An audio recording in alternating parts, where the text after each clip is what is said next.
Welcome to the in front of me OPPO Reno 5 Lite, and I'll show you how to enable the ringtone volume on this device. So first you should go to the settings and here find the sounds and vibration section. Now as can you see, our ringtone volume is disabled.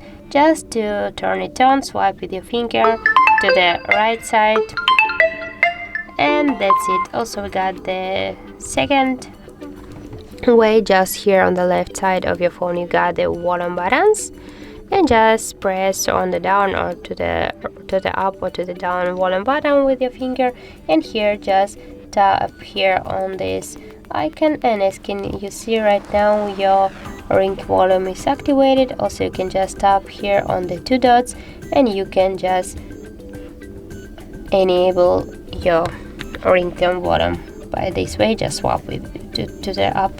So that's how it looks. If you find this video helpful, leave like, comment and subscribe our channel.